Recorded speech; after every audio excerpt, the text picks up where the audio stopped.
The flood did not arrive without warning, and the people did not meet it without readiness. Anticipation was a season of its own, marked not on the stone calendars, but in the rhythm of hands, and the bending of backs towards work that looked forward rather than inward.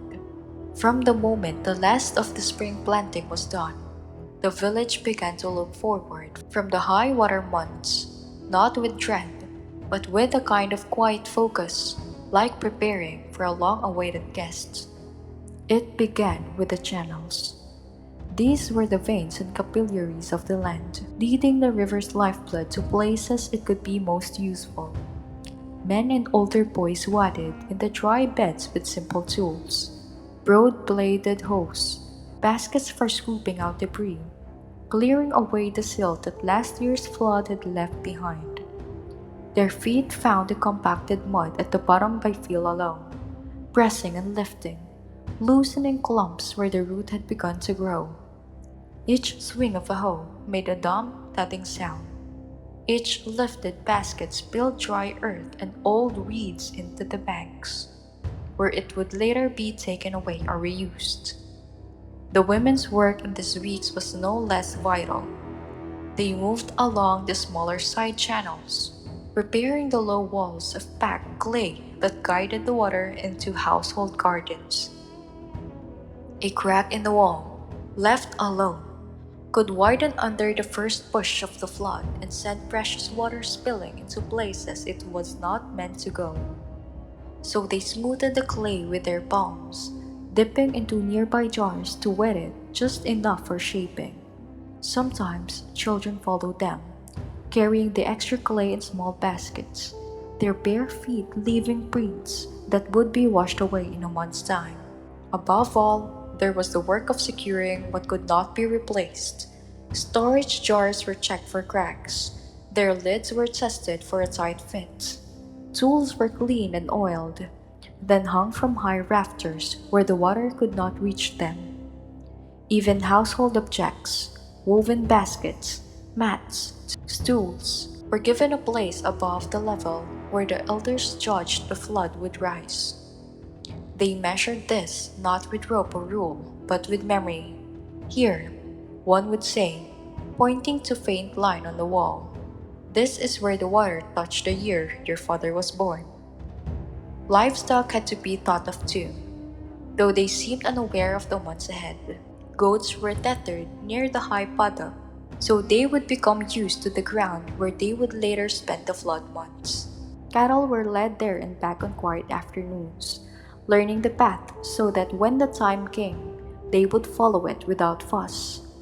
Even the poultry pens were checked before leaks and shaded against the summer sun, so they could be moved home when the waters rose. Preparation was not a single burst of labor, but a gentle layering of readiness over many days. A door hinge was mended here, a clay jar patched there. A boat's side was rubbed with oil to keep it supple, and a paddle was reshaped so it would bite the water cleanly. The river might be weeks away from its swelling, but every action carried the quiet knowledge that it was coming. And all the while, the air itself seemed to grow heavier with the thought of water. Even on days when the sun blazed over dry banks, there was a softness to the wind, a faint trace of damp that came from far upstream. The people knew it was surely, as they knew the feel of the earth under their feet. The flood was gathering somewhere beyond sight, filling its arms for the long embrace of the valley. Evenings in this season had their own mood. The village would gather on the higher grounds, looking out over the river as the last light of day set it aglow. There was talk, yes, about the year's planting, about the repairs still to be made, but there was also long companionable silence. Elders told children the stories of flood past, the years when the water came early, the years when it lingered late, the years when it carried treasures from far away, strange wood, bright feathers, even, once, a carved figure from some upstream shrine, worn smooth by its long journey. And after the stories, the children would sleep more easily, as if they too understand that the river's rising was not a thing to fear, but a thing to meet with open hands and ready ground. In their dreams, perhaps, they saw the wide silver sheet of floodwater stretching to the horizon, boats moving where they had once walked, the land resting under its calm, rich cover. When they woke up, they would see their parents at work again, smoothing clay, mending rope, watching the river, and they would know even without words that everything was in its place for when the flood arrived. The first sight of the rising water was never loud, never sudden. It began as a change in the way the land looked in the early light, a difference you could not quite name until you stood still and let your eyes travel over the familiar lines of the bank. Where there had been dry earth the day before, there was now a darker, dampened strip, as if the oil itself had sighed in relief and drawn the moisture close. The sun was not yet high enough to dazzle through the surface, so the water lay soft under the sky, catching the pale tones of dawn and holding them in ripples that moved without hurry. There was a faint smell too, rich and earthen, but threaded with something sweet, like the scent of cut grass mixed with river weed.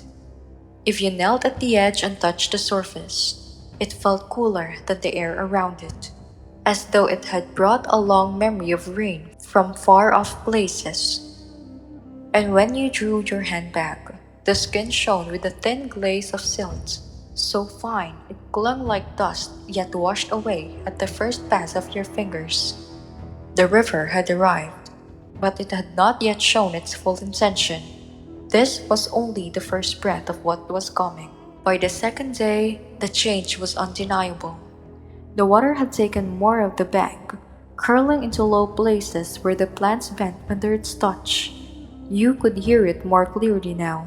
Not a roar, but a patient insistence, the way a potter's wheel turns beneath steady hands. Boats that had rested at a tilt on dry ground now rocked gently at their moorings, the ropes creaking softly as they adjusted to the new depth. Even the light had shifted. It no longer fell cleanly on the earth, but reflected upward from the water skin, casting soft, moving patterns on the undersides of leaves and on the plastered walls of the houses near the bank. Children came to see it, some with their hands tucked behind their backs as if resisting the urge to reach out. Others already crouched at the edge, letting the tips of their sandals slip into the water. Their voices were quieter than usual, not hushed exactly, but softened, as though they too felt the weight of the moment. This was the same river they had always known, but with its rising came the sense that it had stepped a little closer to their lives, crossing an invisible line between what was theirs and what belonged only to the currents. By the week's end, the water has reached the first of the low fields, folding itself over the stubble left from the last harvest. The sound of the land changed with it. Where before the air had carried the dry hiss of wind moving over grain stalks, now it held a gentle lap of water meeting plant stems, a quiet rhythm that seemed to erase the idea of hurry. Men stood at the edges, poles in hand, testing the depth where they would soon be guiding small boats between the flooded plots. Some waded in to check the firmness of the soil beneath, knowing that too much softness could swallow a foot and twist an ankle. They spoke in short exchanges, pointing towards where the water might spread next, where a channel might need to be blocked, where it should be welcomed deeper into the land. The youngest among them carried reeds to mark the new boundaries, pushing them into the soft ground so that tomorrow they could see just how far the flood had come overnight. Each stake was like a conversation with the river, a way of saying, "We see you, we know where you are, and we are ready to meet you here." When the flood had settled into its full breadth, the village no longer moved the way it once had. The paths between houses, once narrow lanes of packed earth and dust, had dissolved into quiet waterways, their edges softened by the gentle touch of water that lapped at walls and courtyards. The scent of the air was thicker now, Not unpleasant, but persuasive. The warm mineral note of wet clay mingling with the sweet green smell of reeds, and underneath it all, the faint trace of fish carried in the current. You could see it in the way people walked too, or rather, in the way they no longer walked as much as they glided. Boats became the measure of distance, their movements slow and deliberate, each stroke of the paddle sending ripples outward like the rings of a bell. Conversation happened midstream. A boat droned alongside a doorway where someone leaned out to speak, their voices carrying across the water in rounded tones. The usual sounds of the village, the shuffle of sandals, the dry rasp of brooms across town, were replaced by the muffled splash of oars and the occasional hollow thunk of wood against wood as two vessels met gently. Even the animals adapted. Goats tethered to the higher terraces learned to watch their footings as they were led along narrow strips of dry ground. Dogs found their voices more often now, gliding freely between houses and little groups, their wakes trailing behind them in neat arrowed lines. Everywhere you looked, the light moved differently, thrown upward from the water's restless skin, so that the undersides of roofs and overhanging palms danced with shifting, liquid patterns. It was as if the village had been set afloat in a great slow mirror, and every step, every gesture, every sound was reflected back softened, slowed, and made part of the river's rhythm. The days in a flooded village unfolded with a rhythm that was not the same as in the dry months. Yet it did not feel unfamiliar. Life was still made up for the same needs and habits. Food to be prepared, work to be done, neighbors to greet. But the pace was dictated by the water's patience. A person might rise with a light, but instead of stepping into the crisp, packed earth of a courtyard, they would stand at the edge of a still pool where their own reflection looked back at them in softened shades. The morning air carried the cool breath of the flood, and it clung to the skin even as the sun began to rise higher. Tasks began in boats, the simple craft carved and patched over many seasons. Their surfaces weren't smoothed by years of palms pushing against their sides to steady them. A man heading to the market might paddle alone, his figure small against the wide gleam of water, the weight of his goods resting neatly in the bow.